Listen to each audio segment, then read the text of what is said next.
This video will show how to jog the servo drive on the back gauge in the Fasfold system.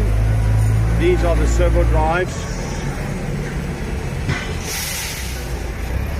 Now over here we can see this machine has got an X1, X2. So X1 actual value is 2.9 inches from the front, which it actually is. And I'm going to go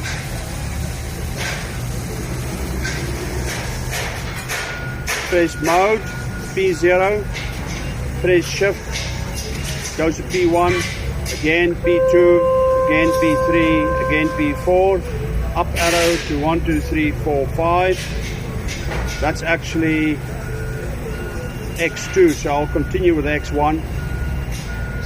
That's the RPM, press set. Now the up arrow and down arrow will take us jogging. Go up,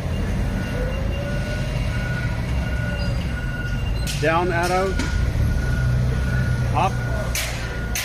Now my actual value on Fasfold is on 6.6.